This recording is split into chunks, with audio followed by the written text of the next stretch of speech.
Raina Troy Hotline. Alicia, Michael, what's going on? We know you have takes. We have takes. I'm actually surprised that your rant line, rave line, whatever, isn't completely full. Why can't we just win a game? Can I blame Michael Castillo for this? Can I blame Bob Connolly for this? Could I put on a zebra shirt and just go out there? Scratch, claw, up against the wall. Can't explain it what I'm feeling right now, guys. I can't believe it. Let's open up that race line. Woohoo! Oh, I can't believe USC has hired Lincoln Riley. Oh, yeah.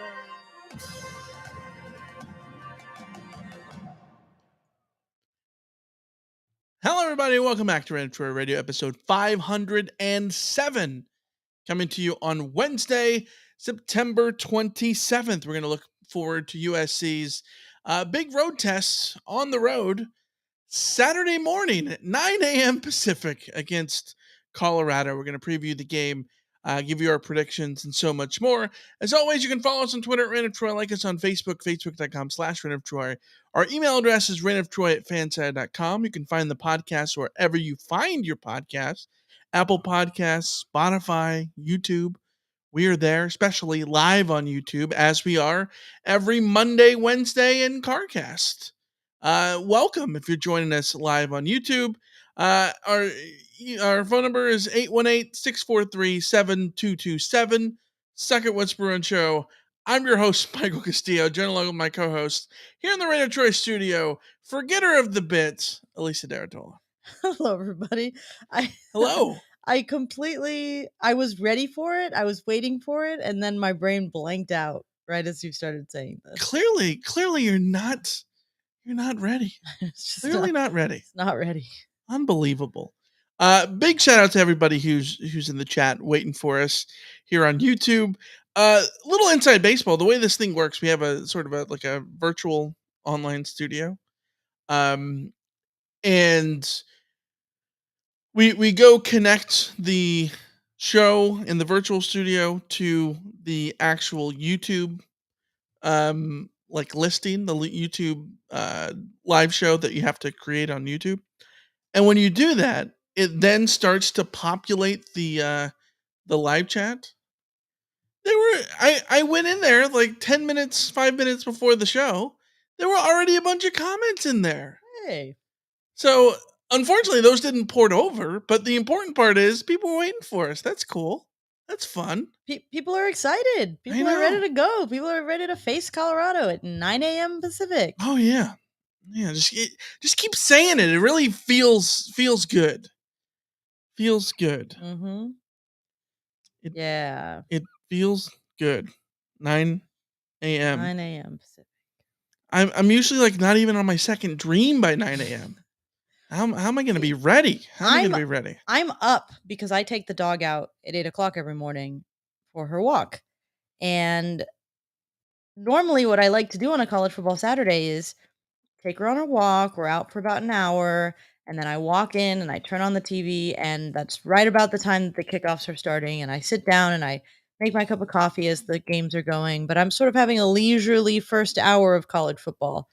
And no, I'm going to have to everything's going to have to shift up because I can't just leisurely walk in at 9 a.m. and go like, oh, I guess I'll turn on the games. And I guess I'll make my coffee. No, we got to be prepped and ready to go by 8:30 probably. Yeah. No. You got to be ready. Something you weren't ready for this podcast. Like John in the chat says, with the commitment like that, you got to wonder if Alicia has one eye on the podcast transfer portal. I don't know. Yeah. I don't know. Honestly, what I had on my mind is Sagar in the chat was asking if the Rant Line is how it works. And I was sort of mentally preparing in my head for what's the best way to answer his question, because you had brought up the Rant Line. So I was just sort of doing it was a thing. Not that it's not that I'm blaming Sagar. It's all me, but I got sidetracked. Unbelievable. To answer Sagar's question, is the Rant Line open daily? Yes. Here's the thing. Over on Twitter, when we put out a tweet that the Rant Line is open, here's a little secret. It's all bullshit. The line is always open. You can call at any time.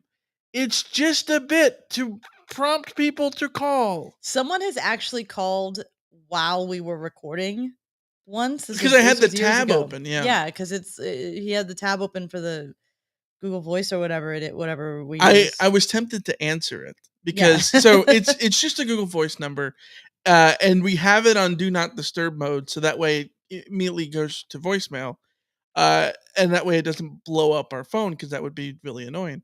But it would be fun randomly to answer the phone call. No. We would never do that to you. As you and I both, Michael, if we encountered a situation where somebody said call in and leave a message, I would hang up immediately. And the process was, I'm going to call in, I'm going to leave a message. I'm not going to have to interact with another person. And then somebody picked up, I would panic and I would hang up immediately. So we would 1,000%. never do that to you. We promise. We promise. We say that as if we aren't two gigantic introverts who are terrible with social interaction. Yeah. Exactly. But no, the way it works is it's just it's essentially a voicemail box. So you can call at any time of day and leave a message from anywhere. We got a question over on Discord from Sam, who currently is in, I'm going to get this wrong and it's going to bug me. Is it Ghana? I don't know. Someplace. He's going to correct us on Discord. And it's going to, why am I forgetting? It's Cameroon? I don't know. I depend on you for all of the memory stuff. So if you don't like, he's in a West African nation right now. And the point is, he asked if he could call in from there, and I said yes, because you can call in from anywhere. We've gotten calls from Jeff in Copenhagen. He's called in a bunch of times. And John, South Africa has called in. And also Witherspoon, a 9-year-old boy in outside of London, England, who doesn't call anymore. Yeah, Witherspoon very disappointed, by the way. Doesn't call anymore. But yeah, you can call in at any time. So call in. 818-643-7227 is the phone number. Not only can you call in, you can also give us a good old super chat. So big shout out to S. Dresden, who comes in with the super chat. We have not played defense since the Coach Carroll era. How is that possible? SMH, shaking my head, still beat the Buffs by 17. Fight on. I don't know how it's possible. It's a long time. It's been a long time, but hey, long time. This season improving, sort of, kind of. Maybe. Yeah, I mean, we are not talking about Pete Carroll era defenses. Well, no. At this point, I can think of 1 year for a certainty that I felt like USC had a really good defense, and that was 2016, where I was confident in the players on the field. Sure. 2013, ironically, is the one that I feel confident about USC's defense. Yeah. And that was the team that gave up 62 to Arizona State and got Lane Kiffin fired, even though that was the best offensive game. There was at least one pick six in that game. Yeah, there was definitely a pick six. Yeah, but thank you, as Tristan. But we got a bunch of stuff to get to, USC and Colorado, but of course it all starts with the biggest travel alert you're going to get. This week, you're going to Colorado. USC is going to Colorado, which means it's your opportunity as a fan of this podcast to join DraftKings, because if you're a new user, you can receive $150 in bonus bets instantly when you follow these. It says 3 steps in this little note. It means 4. Number 1, you go to a legal gambling state like Colorado to watch the Trojans on the road this week. And then number 2 is create an account at DraftKings, deposit and wager $5 on any sport. Whether that wager wins or loses, that first wager doesn't matter, because you'll still receive $150 in bonus bets. All you have to do is use the code Reign of Troy when you sign up. Reign of Troy, all one word. And the best part is, using our code Reign of Troy not only gets you the bonus, but it helps support this very podcast. So if you love us, you'll go to Colorado, even if you're not going to the game. I don't know. Maybe you're going to go visit the Red Rocks or something. I don't know. And then you're going to go to DraftKings and sign up, because if you're considering signing up to DraftKings using our code RateOfTroy, maximizes those first bets. This offer is available to new customers who are 21 plus and physically present in legal gambling states like Colorado. Please remember to always gamble responsibly and check the episode description for the full terms of the offer. And don't forget, by the way, there's future states looming. Illinois and Indiana are coming to you. Coming to you in October. Coming to your city. Yes. So We're gonna get ourselves some DraftKings. There you go. And last thing before we get to the news is another thank you to Sagar for a super chat. Look at that. Wow. Let's keep up the good work. We will try and keep up being an active member of our chat every week. We really, really appreciate the community coming together for these episodes. Yeah. All right. Last thing. Eddie Valencia in the chat just asked the most tangent-inducing question of all time, which we're not going to go on the tangent, but it is, Alicia, tacos or pizza? One word answer, it's pizza. I'm sorry. Yeah, I knew you were going to say it. Yeah. It's pizza for me, too. Also because burritos are better than tacos. But with that, let's get to the news, shall we?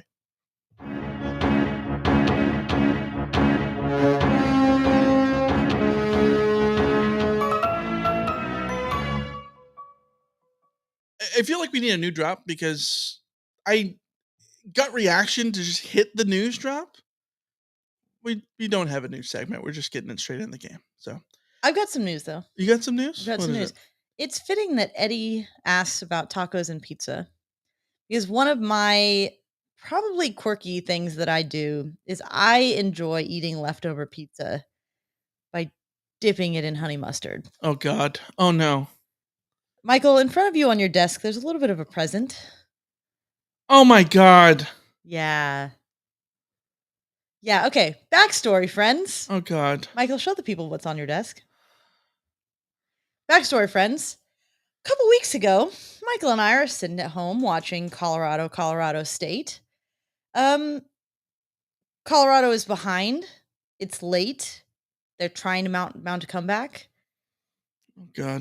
They get the ball back with like a minute to go, down by 8, I think. What is this? And I'm looking at Michael going like, I don't know. I don't know. I think Colorado might do this. And Michael utters the words, I will do a shot of mustard if Colorado pulls this off. Oh God. Well, friends, Colorado comes into this game this weekend 3-1. Not 2-2, 3-1. Because Shedeur Sanders led the Buffaloes down the field to score a touchdown, took the game into overtime, and then won the game. And I have been threatening Michael with following through. The people in the Slack can confirm this. On the day I said that this is what Michael said he would do. It's Colorado week. Michael has to follow through. Are you Just serious? same way that I had to follow through that time that I said that if Fort Augustine played against ASU or whatever it was, that I would eat a pickle. Like, I did it. I suffered through it. You got some mustard in front of you. Some honey mustard, by the way. The best kind of mustard. So, there you go. Give the people what they want. It's not very viscous. Then you're not going to get that much of it. Then I don't have to take all of it then. You just got to shoot it. You got to shoot it. Cameron says I got this. That's good. Ernesto says do it. I can't wait to see your face.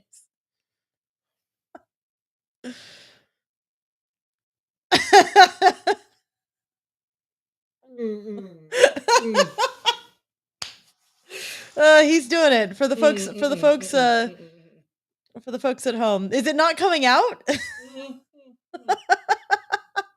He's not doing it. He's only doing what will come out of the shot glass. Are you okay, Michael? He's currently drinking some water. The look on his face is not one of joy. Oh my God. That is horrendous, dude. Oh my God. I love honey mustard. Oh. I could shoot it.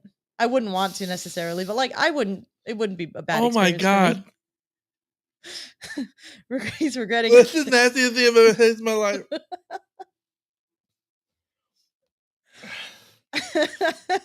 Oh my God, that people willingly do this? I dip my pizza in that. Rama Murdy in the chat says he's ready to file for divorce. Oh my God. Don't say you'll do a shot of. By the way, I have gone so easy on you because if I made you do a shot of like actual yellow mustard, that I would never do. That is cruel. That is criminal. Ugh. Honey mustard is the goat. Tastes like vinegar. Like It's to like be fair, it doesn't taste like real mustard. It tastes like vinegar. honey. Like, I'm guessing that it's honey mustard. horrible. The honey mustard, I'm guessing, is something more like it's like mayo and mustard and vinegar together. SJ coming through with the super chat. 1999. That was worth the super chat. Oh, thank you, SJ. SJ. Thank you. Oh my God. Okay. I'm sorry for the people listening to this on Apple Podcasts who have misophonia. There's a visual element to that, but yeah. Misophonia. Am I getting that right? That's the one where you hear the sounds of eating and stuff. Yeah. Oh my God. Michael's off his game now. No, it's the aftertaste. It's just still lingering. Tim in LA comes in with the super chat. Totally worth the super chat. Thank you, Tim. The people love this for you, Michael. Your face, five head on says Michael's face right now is every USC fan's face watching this defense. All right. For the people who aren't watching the visual medium, like that paints the picture for you. The feeling you get watching USC's defense at times, that's what Michael currently is experiencing. Cameron says Michael flu game incoming, probably. Joey says, luckily I had water to wash it down. Yes. Also, this is so gross. On the glass, look at remnants of cheese. That will need to be like sanitized. All right. On to Colorado. Let's get that Colorado and okay. Richard, come through the super chat. I'll join this tip train. Okay. Well, we need to have you eating, food that you. No, this is not a bit that we're doing. But this is the whole appeal of Hot Ones, though, isn't it? Like this is the entire appeal. Watching people suffer is fun. Thank you, Richard. Thank you. I appreciate all you. I'm glad all of you are enjoying this, but it's on to the as our friends at No Such Thing as a Fish say, back to the podcast. Right? That's back to the show. Back to they say pause the podcast. What? I don't even stop the podcast. Stop. There it goes. Yeah. Anyways, back to the podcast. It's USC in Colorado, 9 a.m. Locking horns at Folsom Fields in Boulder, Colorado, for a 9 a.m. Pacific big noon kickoff on Big Fox. Gus Johnson and Joel Klatt, famously Joel Klatt, quarterback of the Colorado Buffaloes in 2002, when I first went to Folsom Field. USC beat the Buffs 40-3. A game that I will always remember, and a game that Joel Klatt probably remembers, and a game that a lot of Colorado fans probably remember because the Trojans are 16-0 all time against the Colorado Buffaloes. The Trojans have never lost to the Colorado Buffaloes, but here they go. 9 a.m. going up against a team led by Deion Sanders, a team that is 3-1 despite all odds. 3-1 after taking a big beat down in Eugene to the Oregon Ducks last week. They are no longer rated. They're 29th in the other receiving votes in the AP poll. However, if you look at the analytics are a bit off. A lot of this, like SP Plus, the Buffs are 79th in the country, is because of all the preseason interference, all the preseason stuff that dates back from last year. If you take that out, Colorado would be much higher because, spoiler alert, Colorado was bad last year. 1-11, the Trojans beat the Buffs 55-17 last November at the Coliseum. So I don't think we can look too much into Colorado being 88th in FEI, for instance, because this is a team that is 3-1, led by Shedeur Sanders, who, in terms of passing yards, total passing yards, uh, one of the best passers in the country. I think he's second in the country in passing yards. If you go to the yards per attempt, it drops down. I think he's 46th in the country, but that just means that Colorado likes to throw the football, a lot. Shedeur Sanders 76.9% completion percentage, 1,410 yards, 11 touchdowns, 1 interception through 4 games with a quarterback rating of 167.3. Back in week 3, unfortunately, he led a 98-yard touchdown drive to tie the game and force me to eat mustard. But he's had his moments at quarterback for the Buffs. You look at what the Buffs have done in the run game. Dylan Edwards, 28 carries as their leading rusher. Only 28 carries. 157 yards and a touchdown. Averaging 5.61 yards per carry. 28% of his carries have gone for 10-plus yards. But he's only had 28 carries. So, again, Colorado likes to throw the football. Who are they throwing the football to?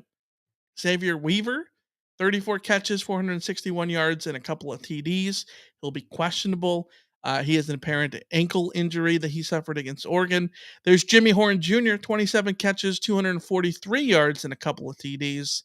And then, of course, probably the best all-around playmaker on this team, Travis Hunter, the wide receiver cornerback combo, who has 16 catches, 213 yards, and no touchdowns, but out for this game, having suffered a lacerated liver against that Colorado State game, in that Colorado State game. So there you go. That's Colorado's offense for the most part. 4th in pass yards per game, 132nd in rushing yards per game.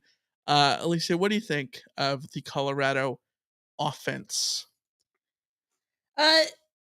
Going into the Oregon game, they were the danger.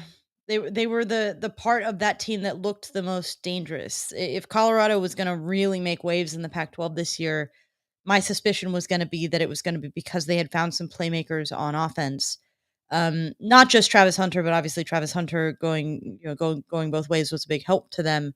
But Xavier Weaver and Jimmy Horn and those guys, and Dylan Edwards looks like he has a ton of ability. When you look at Colorado's rushing stats, they don't look very good, but Dylan Edwards is due. And there are a lot of reasons why Colorado's rushing stats look as poor as they are. 103rd. I get a bump in. Okay. We got another super chat. Hey, We keep getting them. Thank you from S Dresden. Proud of y'all. Your content has helped us through some rough years of Trojan ball. Respect 100. To which Sagar says, basically, if Michael does a shot of mustard every show, they bank $100 in super chats. Win-win. It's still not a win-win. It's a win-loss well, or a win-win loss-win. For me, I think I'm the big winner here. I didn't have to do the shot. I'm the big loser. But yeah. Thank you guys. You guys are awesome. We'll focus. Colorado. Yes, focusing on Colorado. Yeah. Yes. So on with the show, as on Richard with the said. on with the podcast. As Dylan, as Richard was screaming in the chat, which is delayed for us, just so everybody knows it's a few seconds delayed. Yeah. So yes, Colorado, those rush yards per game, 132nd is terrible. They haven't had a single game with better than 2.8 rush yards per carry this season, but that's very much a reflection of the biggest issue for Colorado, which is their offensive line is a sieve. And they give away sacks like they're Oprah giving away cars. So when you look at sack adjusted numbers, it's a lot better for Colorado in terms of their sort of rushing averages. Against Oregon, they averaged 6.3 yards per carry. Against Colorado State, they averaged 5.42. Nebraska, 4.96. Only 3.1 against TCU. So like they're not a prolific rushing offense. The biggest problem for them is that they choose, much like USC, they choose not to run, but you also understand why that is because the offensive line, I think you and I would both agree the biggest flaw of this Colorado offense is that they don't win the battle in the trenches. Pretty much on either side of the ball, but certainly on offense. The rushing attack benefits from the defense knowing that it's Shooter Sanders or bust, but they also don't really invest in that rushing attack all that much. It really does come down to that fourth nationally in pass yards per game, which goes to show that Shooter Sanders has been carrying the offense sort of on his back, and even more so since losing Travis Hunter. So the fact that Colorado doesn't have Travis Hunter in this game is pretty big because he was going to be a difference maker potentially on both sides of the ball, considering what USC's weaknesses are and strengths are. But he's going to be out. They also the receiver core, Xavier Weaver not necessarily being available. We don't know. That hurts them a ton. Facing a USC defense that is a havoc machine that is coming off a game where they had 8 sacks when Colorado just gave up 7 sacks to Oregon. This matchup doesn't look great for Colorado, but it does. There is still the question of USC's explosive gift giving, I guess I would say. Because when you look at Colorado, like Shooter Sanders will punish you if you give him that opportunity. And we got another super chat from Tim. Damn you, peer pressure. Thank you, Tim. Thank you, Tim. Seriously, thank you, everybody. We appreciate you. Michael's sacrifice was not in vain. I'm running out of water to give complimentary sips. Yeah. But as you can see, just from the numbers that we have up, and for the viewers at home, this offense for Colorado is interesting in terms of a passing attack, but otherwise not particularly special. So it's very interesting because I think that Shedeur Sanders is a very interesting player. I think he's a good player. I think he can make a lot of plays. I think he's lived up to the hype. Colorado has, for the most part, has lived up to the hype of the turnaround. Not in Eugene on Saturday, obviously. But they're ahead of schedule. They're ahead of where they should be, right? Having, done everything that they've done to the roster and all those things.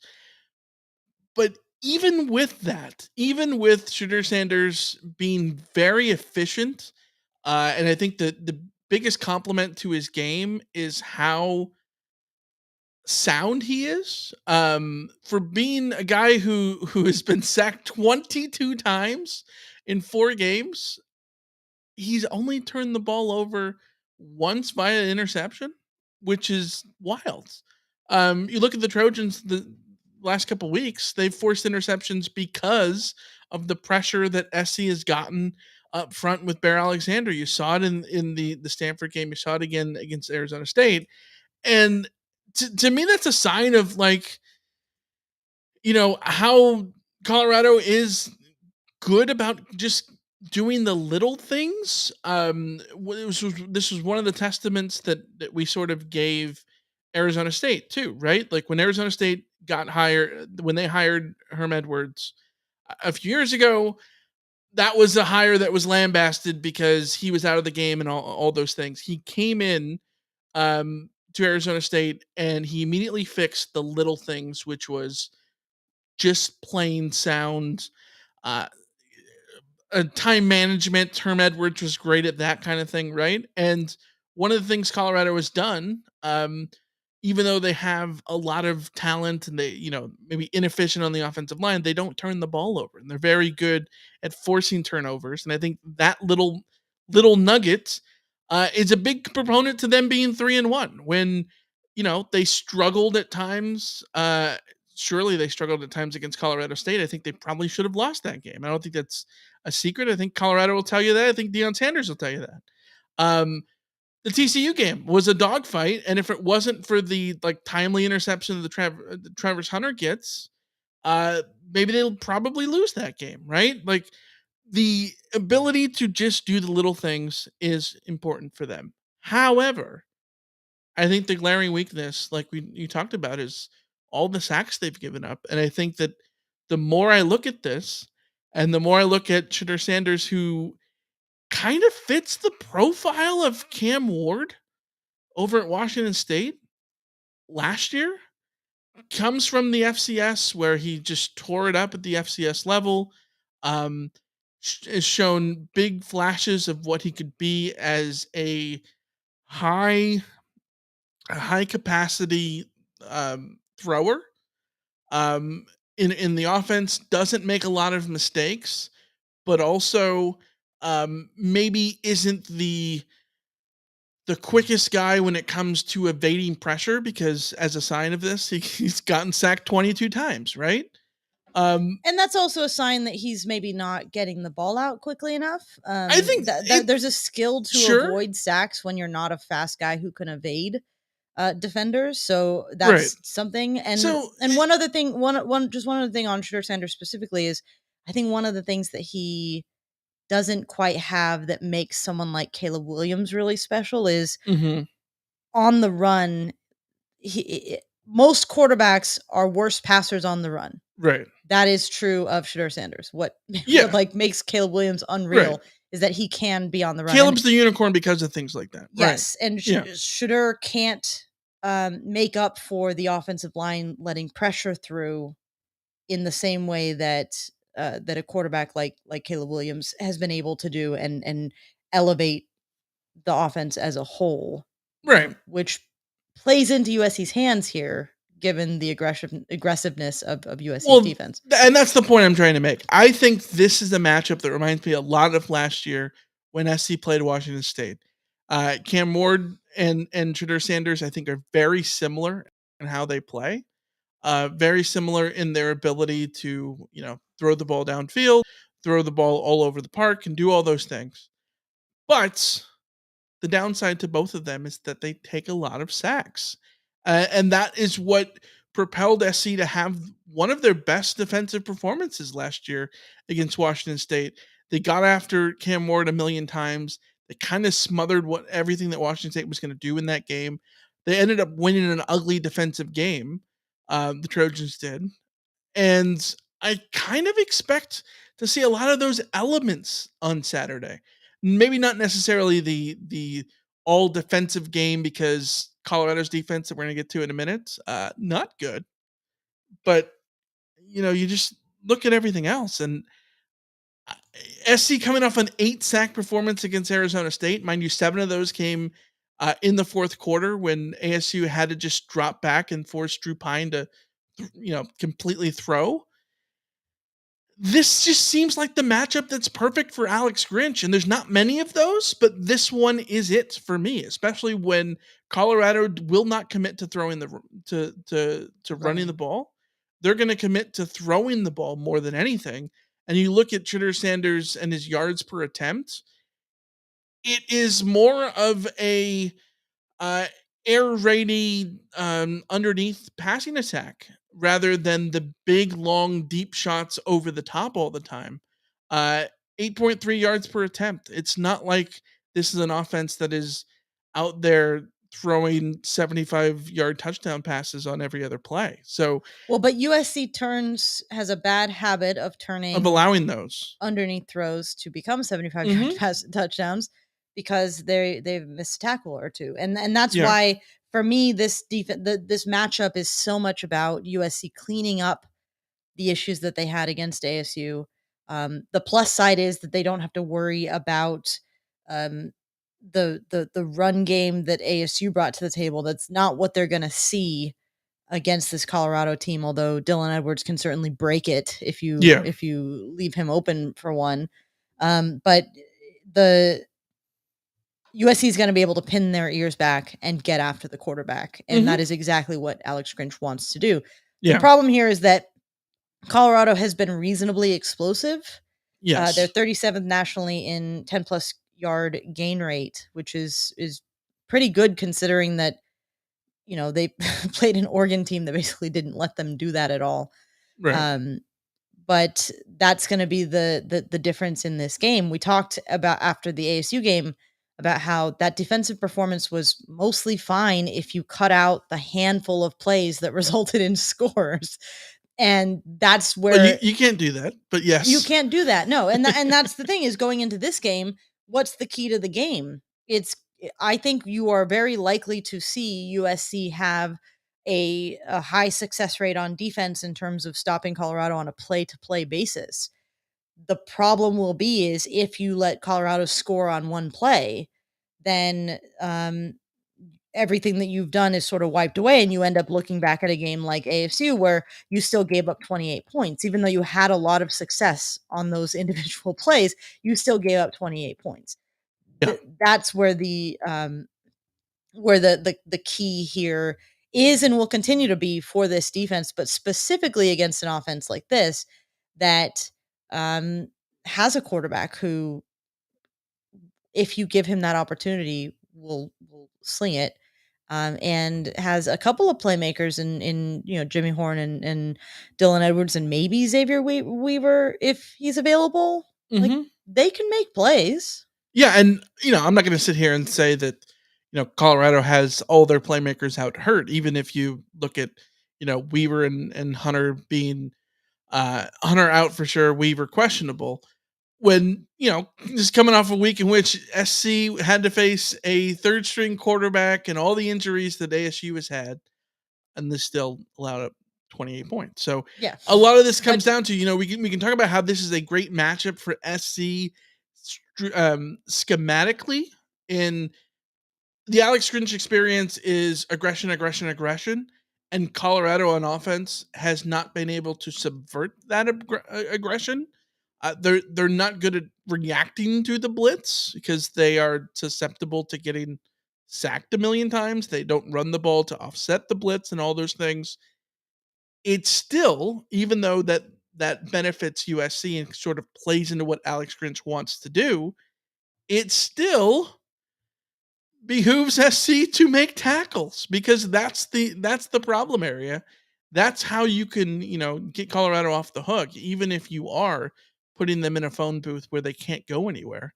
If they can evade those tackles and turn the 7-yard gain on a 3rd and 10 into a 37-yard gain on a 3rd and 10, then that's going to extend drives and go on from there and end up with crooked numbers on the scoreboard. Yeah, and just to point out, like even though they're missing a few key guys, they do still have, like we said, Jimmy Horn. The tight end, Michael Harrison, had 7 catches, 76 yards, and 2 touchdowns against Colorado State. We all know what tight ends like to do to USC when given the chance. So there's still USC can't sleepwalk through this game on defense. They really can't. They have to show that they can shake away a lot of the rust that we saw last week. Yeah, absolutely. Let's go to the flip side. Talk about the Colorado defense. I alluded to the Colorado defense not being great. They rank 101st in SP Plus. Again, remember that SP Plus has factors from last year involved, preseason factors. So take that for what it's worth. And then look at the gross numbers. 116th in scoring defense, allowing 33.3 points per game. 128th in total yards. 113th in yards per play. 112th in passing yards per game. 124th in rushing yards. Also, ignore the little line that says that these are from 2020. No, these are 2023 stats. Yeah, that's a remnant from old template. The template that was from the beginning of the season. Yeah, little inside baseball. Yeah, we sucked and didn't delete that. But the point is, these are this year's defensive numbers. Last year Colorado was atrocious, but like on defense, statistically, this Colorado team just as bad, if not worse, than last year's Colorado defense. Mind you, they got a lot of playmakers. We talked about Travis Hunter, who's out, but big interception he had at the goal line against TCU that was acrobatic. He has the ability to make plays like that. Shiloh Sanders, Deion's son, 27 tackles and an interception. He is going to be questionable. He said he landed on his liver making a tackle and had to go to a hospital after the Oregon game. Brutal. lot of DBs to talk about. Trevor Woods, 25 tackles and a couple of picks. Cameron Silman-Craig, 18 tackles, 2 tackles for loss, 2 picks, and a sack. Linebackers led by Juwan Mitchell, 28 tackles, 2.5 tackles for loss, 25 tackles from Marvin Ham Jr. Jordan Dominic, 5.5 tackles for loss, 2 sacks. I think the problem with Colorado's defense is that while they force havoc plays in terms of turnovers, they force a lot of turnovers. They're +7 as a team in turnover margin, but at the 2 home games that they've had at Folsom Field, they are +4 just on defense alone in terms of forcing turnovers. They forced 4 against Nebraska, forced 4 against Colorado State. They create havoc that way. They don't exactly force havoc the other way around. They don't force sacks. They don't force tackles for loss. This is a very interesting defense in that part of it, in that they are able to sort of be. Is this the 2022 Alex Grinch USC defense? Is that the comparison? So Colorado? Yeah, No. because no, the hallmark is forcing turnovers. Oh, okay, yeah, where their turnovers are They force how turnovers, they but they don't get stops. Yes, Yeah. turnovers are how they get stops. I get what you're saying now. Yes, in that Yes. sense, yes, that's where their stops have come from, turnovers. And But and like USC, sort of they found out that when you have a game where you don't force the turnovers, you give up a lot of points. yeah, it's one of those things where you can fall susceptible to defense like that if you make mistakes and give them the out to end those drives. The flip side of it is if you just continue to do what you do, and USC has the ability to do that, the Trojans are number 1 in the world in points per drive. Colorado's defense 93rd. If you just drive on them, I think you should be able to have success. Colorado can't stop the run. They can't run the ball themselves. They can't force negative plays on the offensive line. On the defensive line. They can't prevent them on the offensive line.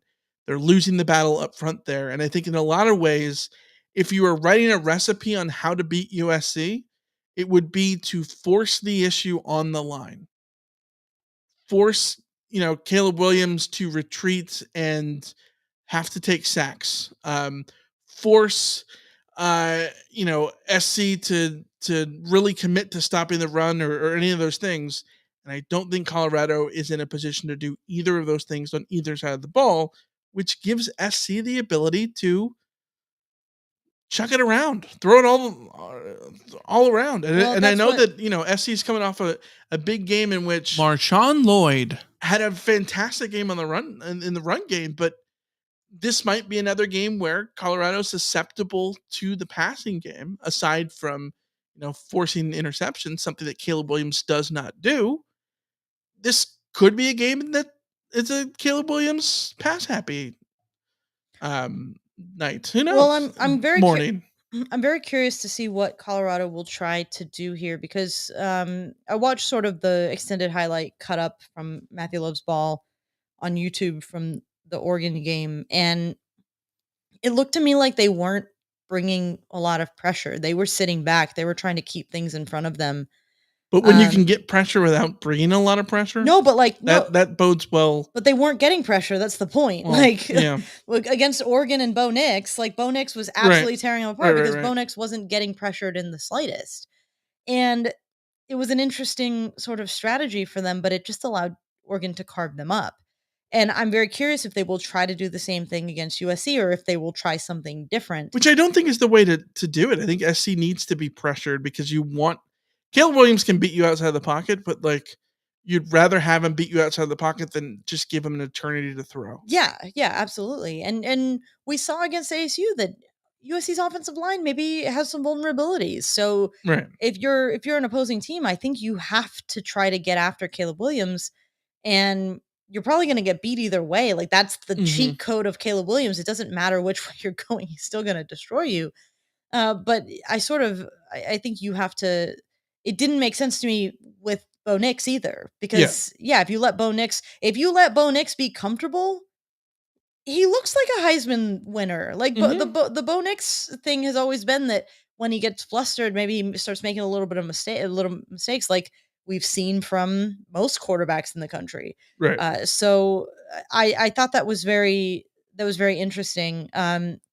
It's not going to help Colorado that they are down, not just losing Travis Hunter on defense, but now Shiloh Sanders is in question for this game. That's not great for their secondary if the idea is to just drop 8 and see if your secondary can stop Caleb Williams.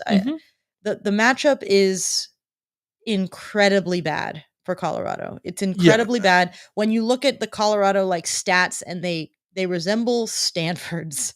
And we saw what USC's offense did to Stanford's defense. Yeah. Because we talked about it last week that SC going up against Arizona State and how Arizona State looked hapless, but they looked hapless on offense. They weren't hapless on defense. They were still pretty good on defense. I mean, as good as you can try to be against. They got third down stops in key moments. But I'm talking about going into it. The first 3 games of the season. Oh, for ASU was not a bad defense. There was a top 40 defense. Yeah, exactly. And that's not what this Colorado team is. So how does Colorado win the battle that we have here on the screen of USC's offense versus Colorado defense? To me, they don't. To me, they let USC lose it. And that's what I'm very, very curious. This matchup, to me, I don't think that there's anything that Colorado can do to stop USC's offense. I actually think this is a case of optimistic, Alicia. Well, just wait, because USC's offense can stop USC's offense. And that's my one worry about this matchup coming in. I feel very confident that USC is going to put up a ton of points. My one worry is, given the circumstances around this game, Colorado's coming off a loss that might not just demoralize Colorado, but it might cause USC's players to come into this game underestimating Colorado because they saw what Oregon did to them. The altitude, the early kickoff, knowing what we saw from USC last week in terms of pre-snap penalties and delay of games and the length of time in between the changes at the line and the sloppiness, the drop passes, the missed third down conversions, all of these things, the uncharacteristically sloppy offense that we saw from USC last week is the only way that Colorado gets a foothold in this game. And I don't think as a USC fan you should go in expecting to see that, but you certainly could see that given those things that I said. So what I really want to see from USC is cleaning up all of the offensive line stuff, cleaning up the general sense that the offense knows what they're all doing together and have a look like a well-oiled machine again. And of course, I just want to see them run Marshawn Lloyd. Can I drop my Marshawn Lloyd stat now? Yeah, go for it. Okay. I was looking up Dylan Edwards' rushing stats because the stuff we were talking about earlier about Colorado's run game and how the sack stats are really tanking their overall numbers. And I found that Dylan Edwards, on 28% of his carries, he has gone for 10 plus yards, but he's only had 28 carries this season. He hasn't had a lot of carries this season. When he does get the ball, there's what I deem to be a pretty good chance that he's going to break it for at least 10 yards. 28% seems like a really good rate for 10 plus yard carries for a running back. I wanted to do a comparison. So I said, what does that number look like for Marshawn Lloyd? Because I thought what I was going to find was that's comparable to Marshawn Lloyd. Friends. Marshawn Lloyd gets 10 or more yards on 48% of his carries. Wow. 48%. 48% of his carries. Marshawn Lloyd only has 10 more carries than Dylan Edwards, by the way. Because I choose not to run. Just hand the ball to Marshawn Lloyd. Just do it. Did you see what Bucky Brooks did for Oregon against Colorado? Did you see what he did? Let Marshawn Lloyd have that. Let Marshawn Lloyd have that. Caleb gets all of the glory 99% of the time. Let Marshawn Lloyd have this, please. Let this be the Marshawn Lloyd game. I'm just. Yeah, I don't disagree. Absolutely do not disagree. One of the things that we were talking about offline before we started recording it earlier today was, where did we go wrong on our ASU preview that we didn't account for how things went, right? And I think it was less so that we went wrong and more so that, we used to talk about the ROT index, and we used to, in our little rundown, we would put things like SC loses if. And I think it's important to talk about, like, you pretty much touched on it already. Like, if this game goes awry for USC, I think we are, pretty confident in saying what we talked about the, SC. This is a big matchup for SC that goes in there. They have an advantage going into this because of how good USC's offense is, Colorado's lack of, line play, all those things. At the same time, there are non-football reasons, right? There's football reasons and there's non-football reasons. The football reasons all on SC side in this. I think this is a game where non-football reasons absolutely could play into this, and you're lying to yourself if you don't think that's the case. Remember, this is a 9 a.m. kickoff Pacific time. We talked about it last week. Lincoln Riley has lost one morning kickoff game in all 5 years he coached at Oklahoma. Has not coached a morning kickoff since coming to SC. This is the first one. This is the earliest USC road game kickoff since 1987, January 1st in the Citrus Bowl. Like, it's been a long time. This is a 10 a.m. local kickoff in Boulder. That's early. They're at altitude. This is against the Deion Sanders team, who could feel they're back against the wall after the Oregon embarrassment that they suffered up in Eugene. You never know how they're going to respond to that. We saw that ASU had nothing to lose last week and then tried a million trick plays, and it worked in their favor, right? Like, they were absolutely down in the dumps. SC was getting them at a good time, and then it turned out not to be because ASU was like, screw it, we got nothing to lose. Colorado could be the same. But also, I think the other factor here is, let's look at the SC road games last year. Stanford game, SC wins by 13, a game that was much closer in the second half. Oregon State game, SC wins by 3. At Utah, of course, SC loses. At Arizona, SC nearly throws the game away in the second half and only wins by 8. At UCLA, SC wins by 3 points. SC only plays close games on the road. Mm-hmm. 2 neutral site games, losses to Utah and Tulane. Yeah, weird circumstances. Absolutely, fair, you throw those at the end. 1,000%. SC has not had a game in which they've controlled from start to finish away from the Coliseum since Lincoln Riley got here. So they need to prove that otherwise, especially with key road games coming up in South Bend, in Eugene. Those are the next two. Well, Cal's thrown in there too, but those are the road games coming up. You gotta show the ability to have game control on the road, especially if you want to go into hostile environments and win, and if you want to go into the playoff and win. So to do those in a 9 a.m.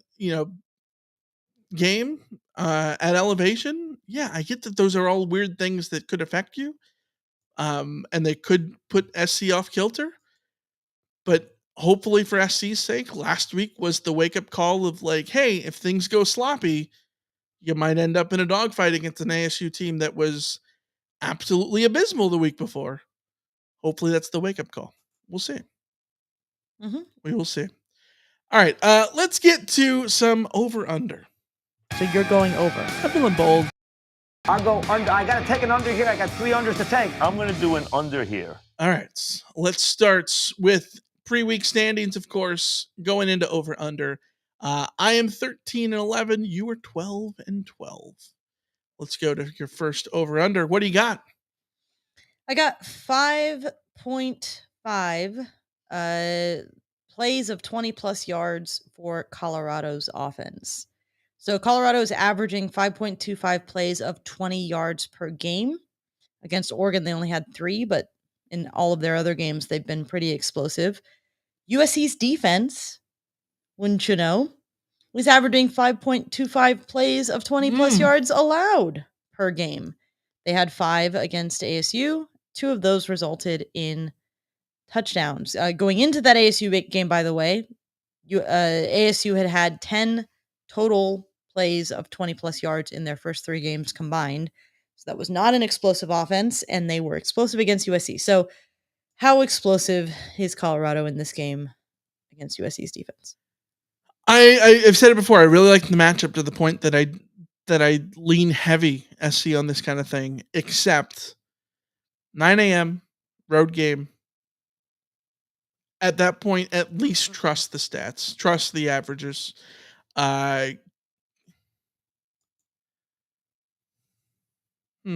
Never mind. I'm going under. Yeah, LFG in the chat said over.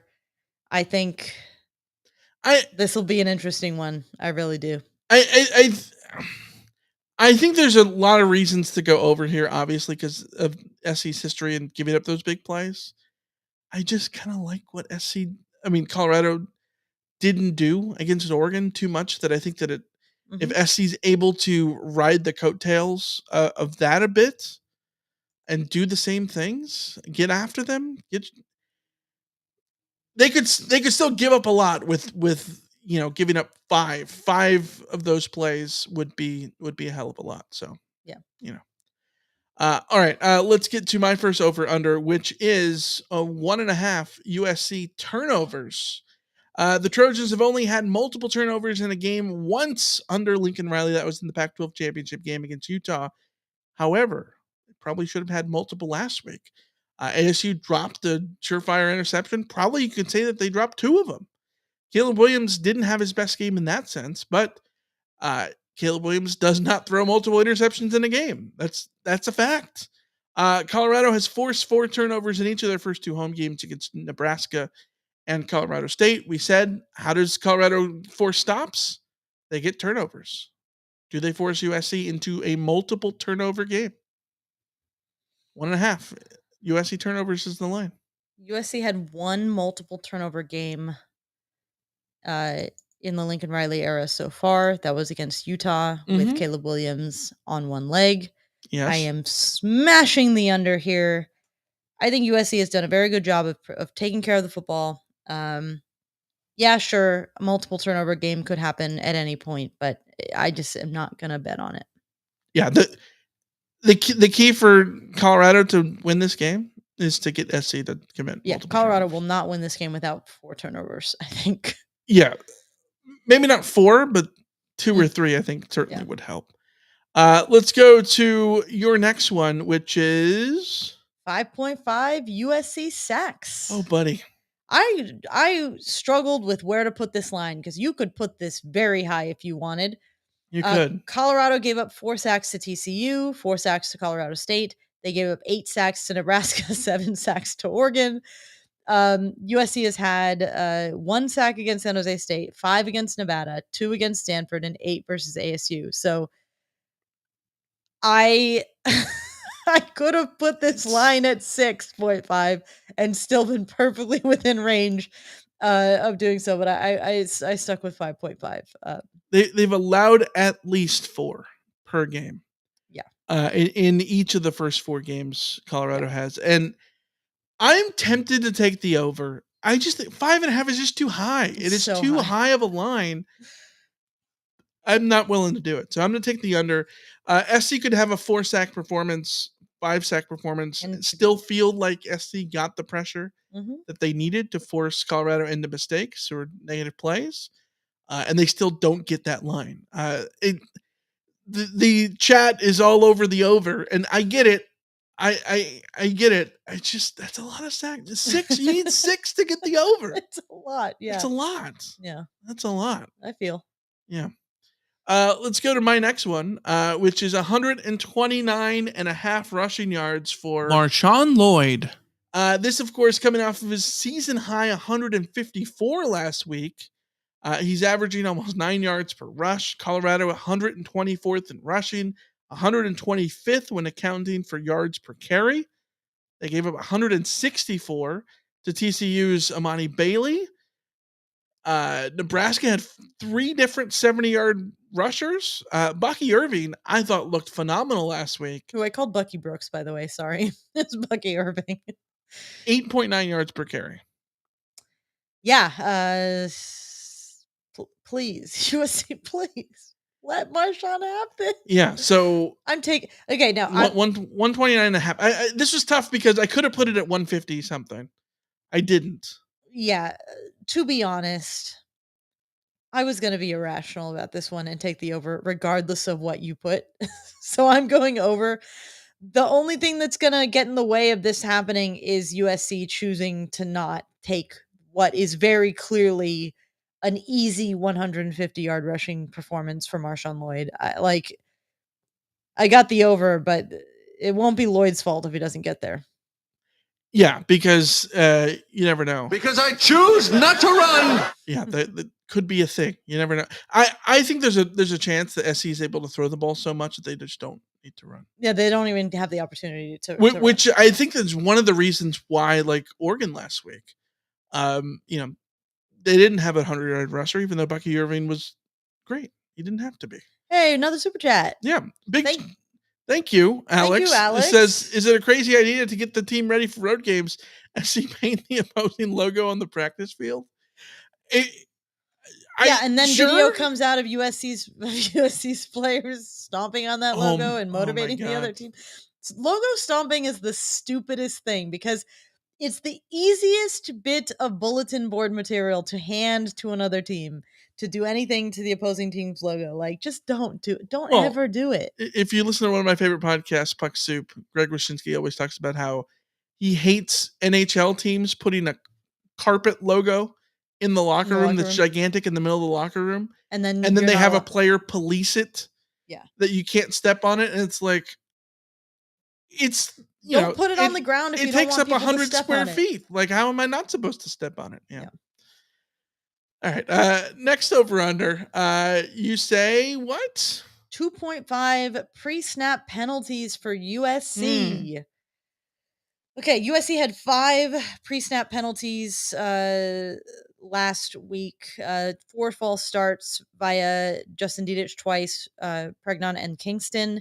And then there was a delay of game that I'm blaming on Caleb Williams. Yeah. Not good. Not good at all. Colorado's opponents at Buffalo. Was it Buffalo Stadium? What's Folsom Field? Folsom Field. What am I saying? Buffalo Stadium's in New York. I don't know why I I jumped there. Yeah. Colorado State had 4 pre-snap penalties. Nebraska had 3 pre-snap penalties.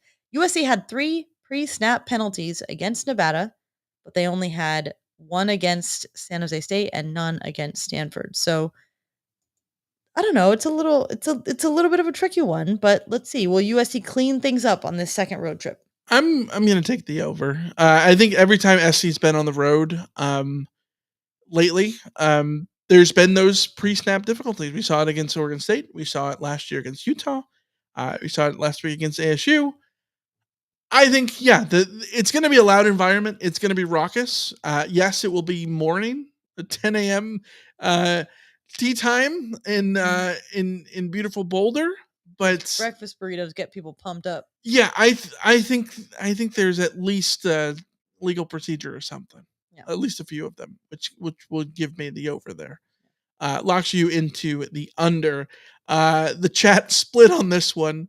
A couple of overs and an under. Let's get to my final over under, which is 169.5 combined penalty yardage. The Trojans in Colorado are 123rd and 126th penalties. They average 75.5 and 77 yards per game, respectively, as a whole on the season. But mind you, those numbers are skewed by like early season week-win games in which neither of them committed many penalties.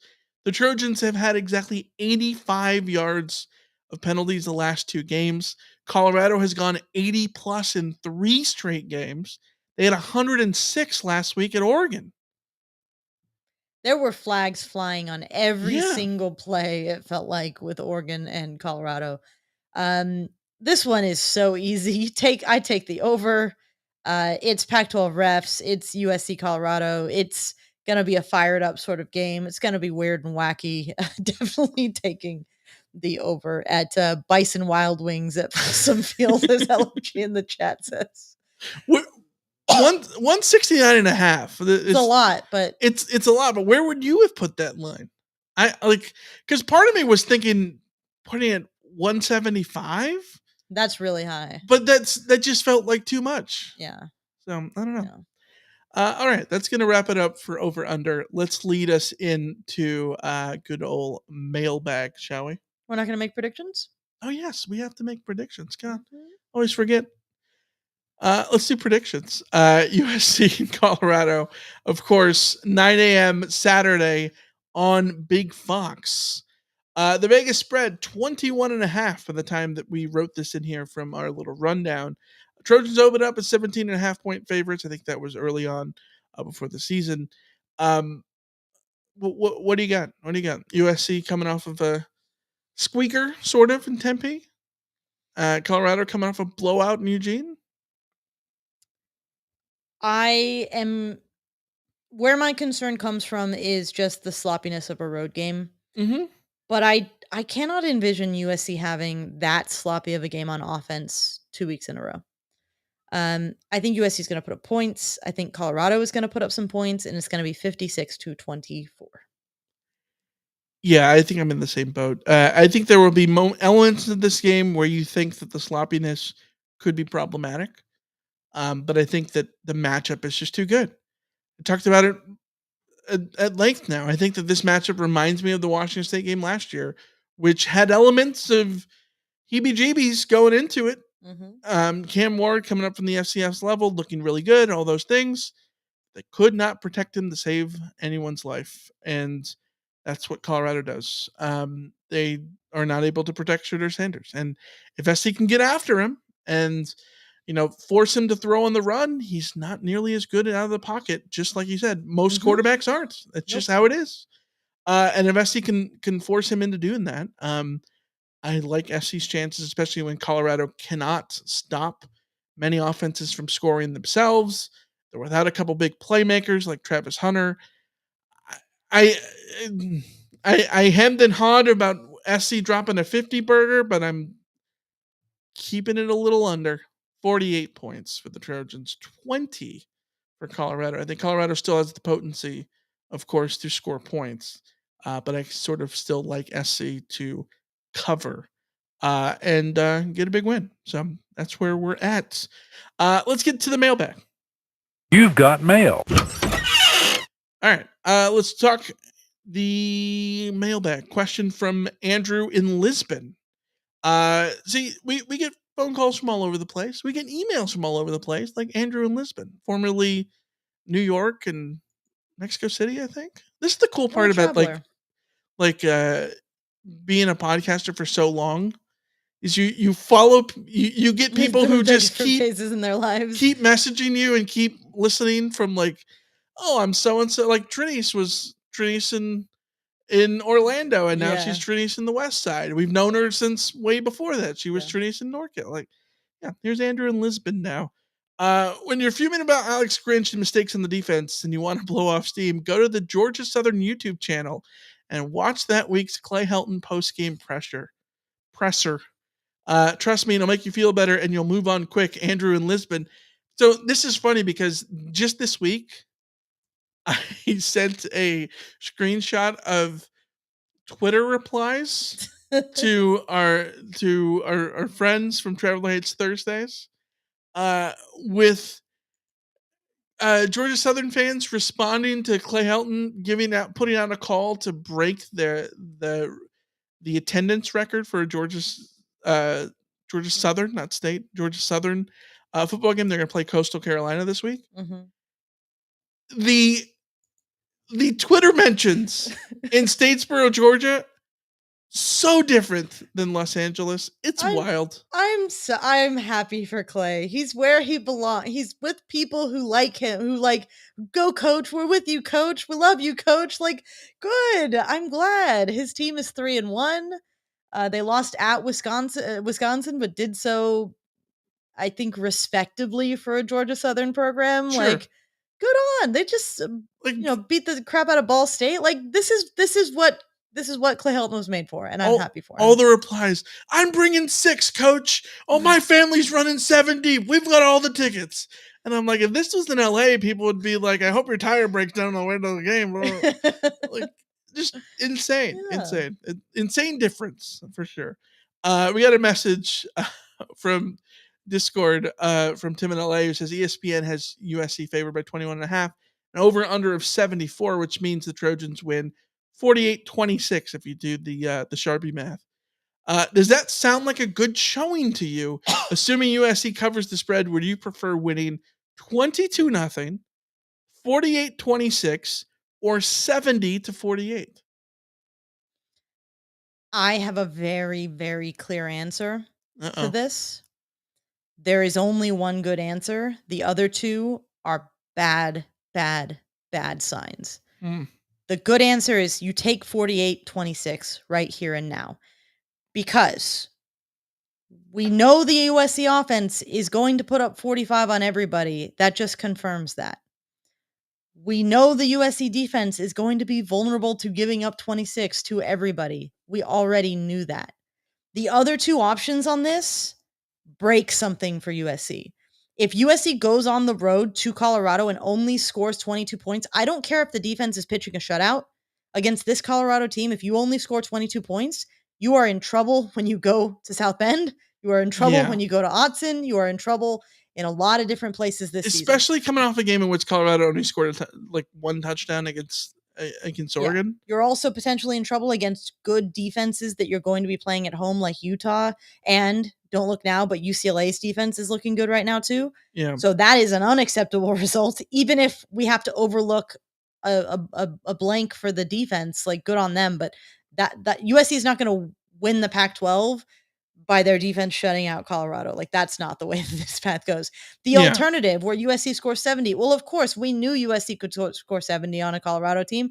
We didn't learn anything there. But giving up 48 points to Colorado, to a Colorado team that just managed to put like 6 up against Oregon, like, that doesn't feel very good either. Now, there is a scenario where USC is like winning 70-0, and then at halftime they're not giving up 48 points in the second half. I'm just saying, like, there's a scenario where USC is up, 55-14 at halftime, and then Colorado puts a bunch of points on USC's like backups, and we're not feeling that. But either way, giving up 48 points to this Colorado team is bad. You can't do that. So yeah, in the middle.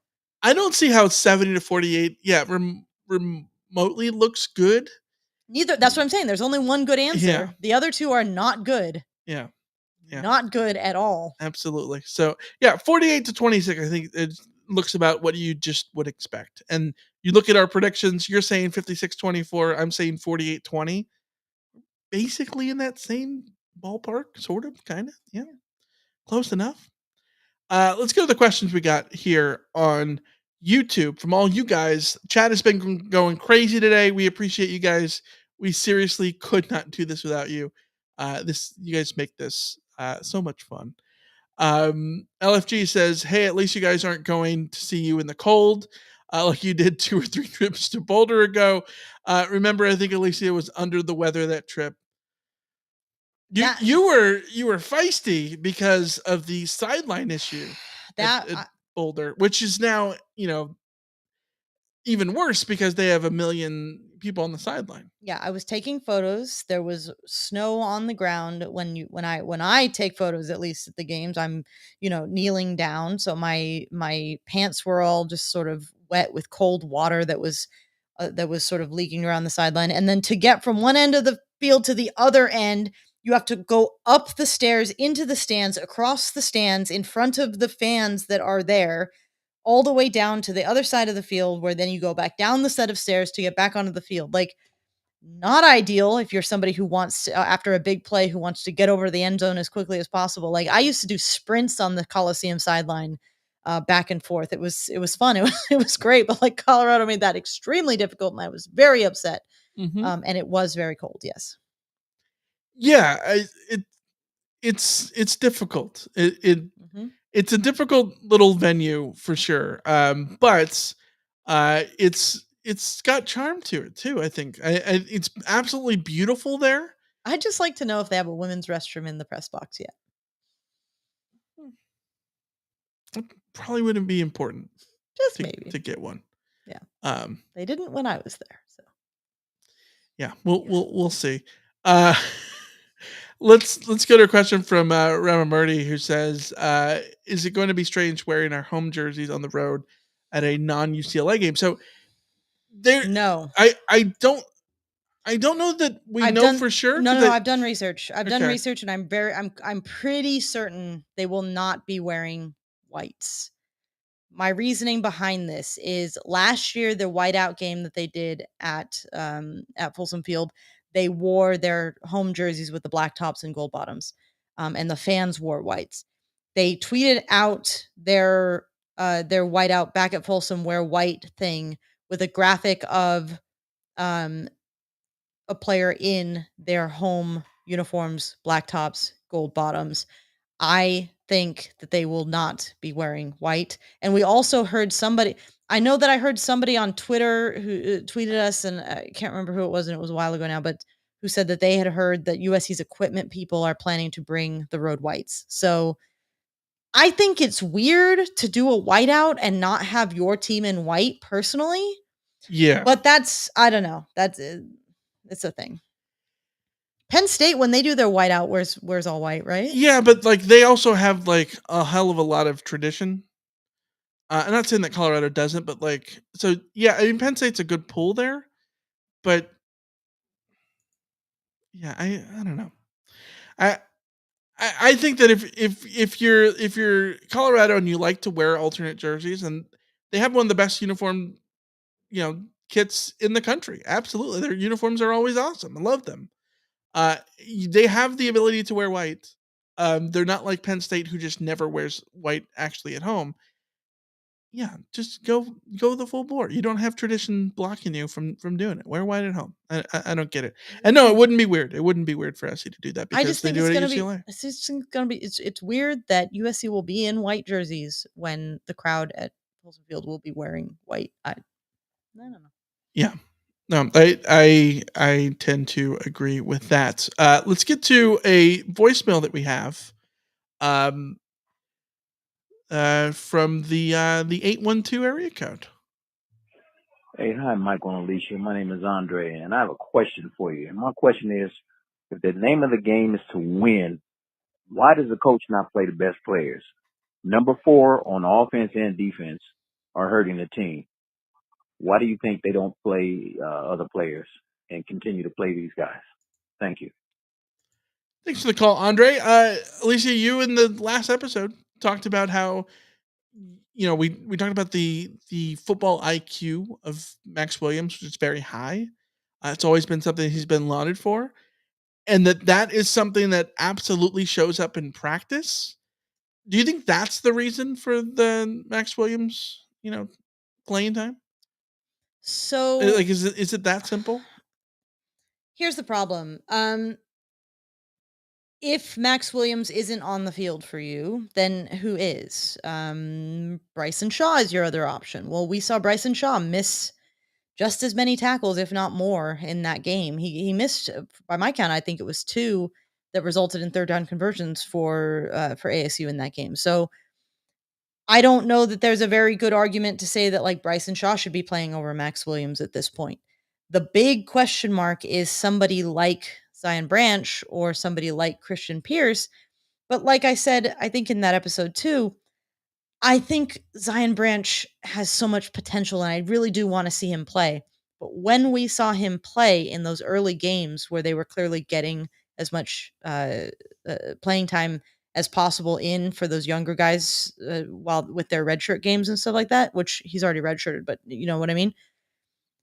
he didn't look like he was ready to go in terms of knowing his assignment, knowing where he needed to be. There were big breakdowns with him on the field. Yeah. So it's not as simple as, you take Max Williams out of the game when he misses a tackle, because the guy you replace him with is missing tackles too. And the guy that you replace that guy with isn't even in position to make the tackles because he's on the wrong side of the field, or, what it is. So I don't know. It's very difficult. I think that,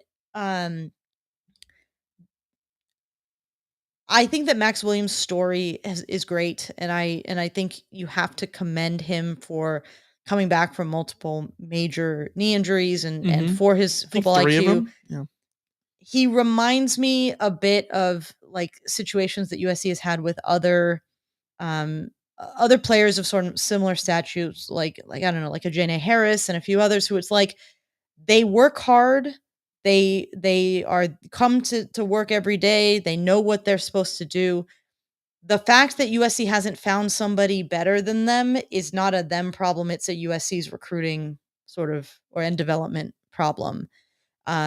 So I find it very difficult to promote the idea that that the coaches are making a mistake on the Max Williams front, except unless you're saying that mistake is, why hasn't USC developed somebody like Anthony Beavers or gotten Zion Branch ready to, but his kid's coming off an injury. There's a lot of reasons why. Yeah. Why didn't USC aggressively work in the transfer portal to find a safety to play alongside Kalen Bullock? I think is a very, very valid question.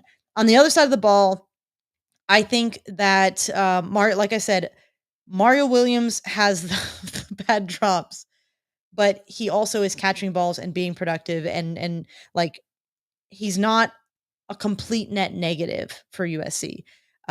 We've seen Taj Washington have cases of the drops in the past.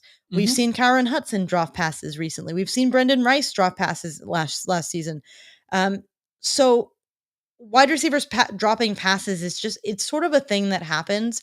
And Mario Williams, I think, is still being productive and reliable enough most often. Between the two of them, I think there's a much stronger argument to say that like you can phase out Mario Williams if he doesn't fix that with a quickness. Well, he's got there's other options for Mario Williams. Because there's so many different receivers who could have more playing time. 1,000%, I agree. The flip side of that is, if you're talking about who could impact the game the most on any given play, Mario Williams is high on that list throughout the entire roster. Yeah. And we've seen that. I mean, we saw that last year. How many times he can make a big play. So yeah, he's made a lot of big plays. And like I said, in that game specifically, yes, he had the early drop, but he came out and made a bunch of catches that were good catches that he took I don't think Mario Williams being on the field is a negative for USC at this point. But I think that for someone like Mario Williams and for someone like Max Williams and for Mason Cobb and for, Justin Dedich and the false starts and other guys on the offensive line and the bad play against ASU, all those kinds of things. What you want from USC is to have the kind of depth that says that the coaches can look at players who are making consistent mistakes and take them out of the game to prove the point that like you are replaceable if you don't do your job. Right. And one of the issues that USC has, like if Mario Williams comes out in the next couple of games and continues to drop passes, it's real easy to say, fine, Taj will play. Yeah. Kyron Hudson. Right? Kyron Hudson will play. Yeah. Michael Jackson III will play. Like I think it's very, very easy to do that. I think it's so much harder to do that on defense. Although again, like where was Rajon Davis? The other side of it is when this offense is so efficient and so explosive and so successful, Dorian Singer is a prime example of someone who doesn't have a ton of catches, but mind you, nobody on USC's team has a lot of catches because Caleb Williams distributes the ball all over the field. At the same time, he was someone who, going into the ASU game, had a 100% completion rate on any pass that was targeted to him, right? So when you have guys like that who are in your wide receiver core, any sort of misstep is easy to see, right? Like Yeah. if everyone is making catches and one guy drops 2 passes, suddenly he becomes Mr. Drop Guy. Well, Paul K in the chat makes a good point. Brendan Rice was that guy last year. 100%. Why is Kyle Yeah. Ford not playing over Brendan Rice was the question. Yeah. And look at Brendan Rice right now. You can make the argument he's USC's best receiver right now. best receiver. Yeah. Yeah. 100%.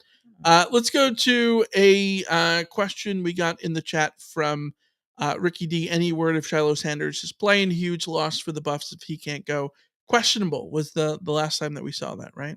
Yeah, questionable. But Colorado's not really putting out information on that, so it's hard to say. If a dude went to the hospital because he injured his liver badly enough that he was urinating blood, Wait, I struggle. Is that frowned upon? Like you're not supposed to do that? I'm not a doctor. I don't know. I hope. The good thing is, like, say what you will about Deion Sanders, but he very clearly cares about his players. Right. Well, especially his son too. Yeah. Is his son? Yeah. Travis Hunter. There was a whole thing about how like Travis Hunter was saying like I got to play this week. I got to play this week, and Deion was like, no, absolutely not. You lacerated your liver. No, you sit down. It'll be okay.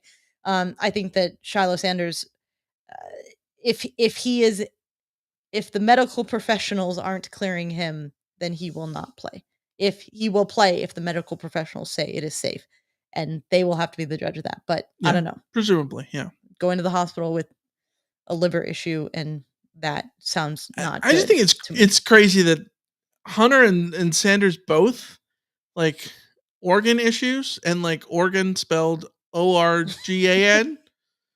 Well, it was not supposed to be an organ duck joke. It was like literally, it's crazy to have like those are not the injuries that we talk about. Those are not the normal football injuries. This is very strange and very weird. Those things happen all the time, and they're just not explained that way. Yeah, maybe because I would imagine that like getting hit in the kidney and peeing blood doesn't sound like it would be that hard to do. But because I don't remember. I have a cousin who's a boxer. Yeah.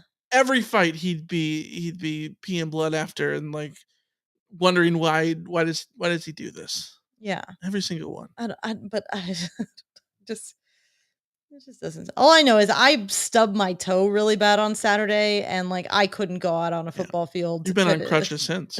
So like, I don't know.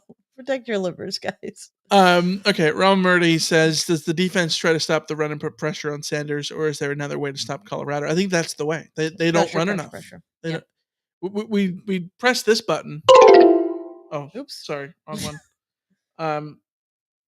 Okay. Pretend that pretend it's this. Because I choose not to run. There you go. Pretend it's that button. We press that button for SC, but for Colorado, you can basically because I choose not to run. Yeah, you can hit it a few times because they throw the ball. They throw the ball a ton. That's why their best players are the ones that are in the passing game. Yes. So yeah, 100%. Yeah, let's go to Greg. Do you think College Game Day goes to USC, Notre Dame, or Oregon, Washington on October 4th? I will bet all the money I have in the world, not much, a little more because you guys are so awesome here on YouTube. Thank you. But all the money I have in the world, they're going to Oregon, Washington. They're going to Seattle in October. If Notre Dame had beaten Ohio State, we would be having a different conversation. Well, they so Game Day was in South Bend for Notre Dame and Ohio State last week. This week, they are in Durham, North Carolina for Notre Dame Duke. I have a hard time seeing that they go back to South Carolina. Back to South Bend, 2 times in 5 weeks, and get Notre Dame 3 times in 5 weeks. When the perfect opportunity is Oregon, Washington, who presumably will be a top 10 team and undefeated. Bye weeks the week before. Yeah, like it just seems like that's the perfect opportunity for them to go. And 10 years ago, they went to Oregon, Washington when they were both undefeated, because that's the game that Lane Kiffin made his first appearance after getting tarmacked. He was at game day.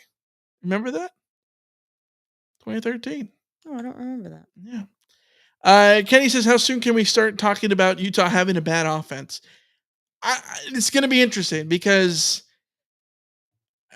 I guess if Cam Rising is still not there, we can start talking about that at any point. They look sort of out of sorts a little bit with Johnson at quarterback.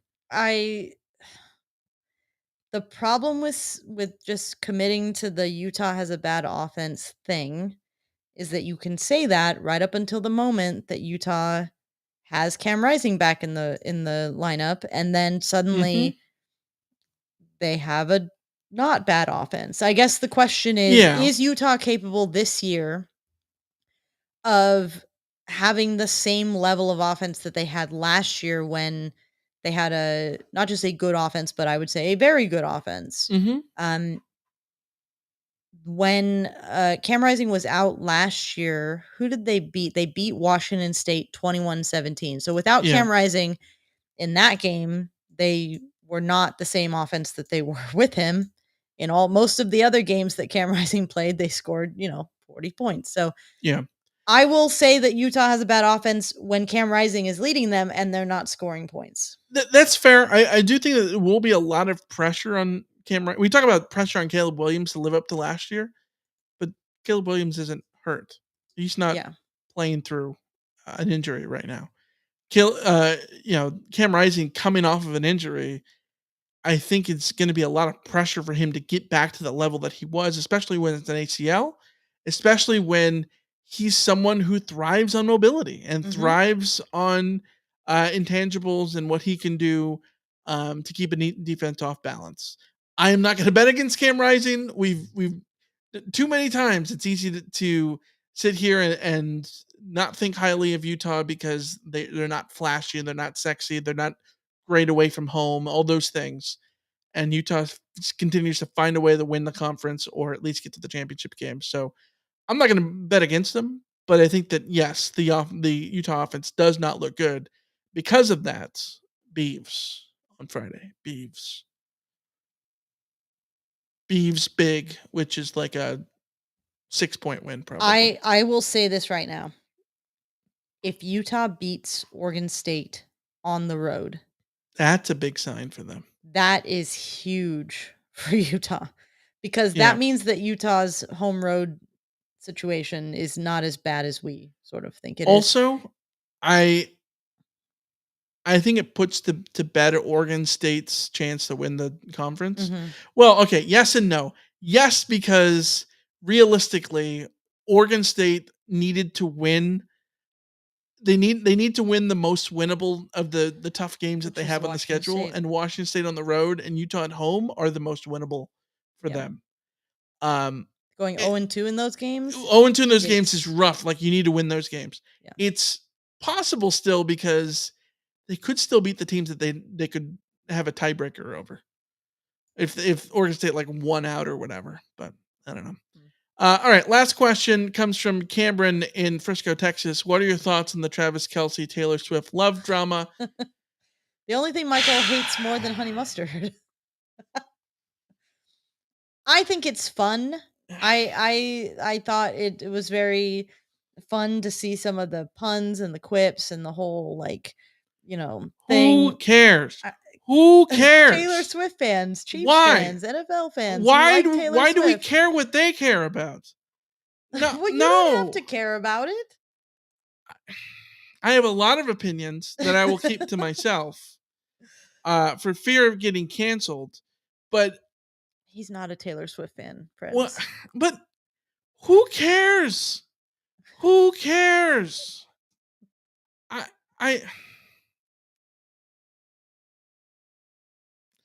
I want all of it out of my Twitter feed. I've already gone through. I've muted keywords. I've gone to TikTok. I've muted keywords there. I want none of it. I want off this ride. I don't need to talk about it. I want none of it. And I don't want any mustard either, ever again. That seriously, the taste still in my mouth and it's disgusting. So I need more water. So yeah, I gotta get out of here. Yep. It's been a fun one. Yeah. So we'll be back with. I'm excited because the CarCast on Saturday. Very high chance that we like shatter our watch record, or we have the worst tune in of all time. It's either going to be really, really cool and crazy and wild, or it's going to be super disappointing. Not that like the handful of people that show up on a game day will also be appreciated. It's gonna be 12:30, 1 o'clock on a Saturday. Yeah. Either that means that everybody's gonna be there, or it means that nobody's gonna be there because they're out doing stuff. Watching other games. I think we had, what was it, 300 people on the stream at 1 a.m. I mean, that's after valid. the ASU game. Like, I think that the Rotbots will turn up. I think there will be win or lose. Yeah. But will the Rotbots call into the Rant Line? That's the question. 818-643-7227. That is the question. Will they call in? I don't know. We'll see. Yeah, we'll see. Dial that number. Wait for it to ring. It'll pick up. You'll be sent to a voicemail. Yeah. Leave your message. Hang up. It's very, very simple. Yeah, absolutely. All right, we're going to wrap it up there, even though Stalker says Chick-fil-A nuggets and an In-N-Out shake. What two fast food items beat that combo? I'll give you one. McNuggets and a Jack in the Box Oreo shake, because growing up, there's a Jack in the Box right next door to a McDonald's. And so whenever my dad wasn't home, my mom would be like, "Are we double dipping?" We're double dipping. And so she would drive through Jack in the Box and then immediately drive through McDonald's. Drive through Jack in the Box for her and then drive through McDonald's for me. Yeah. That's very cute. Yeah. All right. Well, that'll wrap us all up. We'll see you guys Saturday. If you're a member here on YouTube, you can join us for a members only stream on Thursday, tomorrow night, 9 p.m. Pacific time for Run After Dark. It'll be fun. It's always fun. Join us. $4.99 a month. You get all of our bonus content, and you get to join us on Discord as well. It's a hell of a time. We love fostering this community. We got Tim and Sagar in the chat talking about Party Tower. Like, it's cool. Like we've got people coming together. Next thing you know, we're gonna like. I'd say that we'd play matchmaker and get somebody married, but I guess we beat everybody to We already did that. Yeah. So yeah. All right. We'll see you next time. Until then, see ya. See ya. See ya.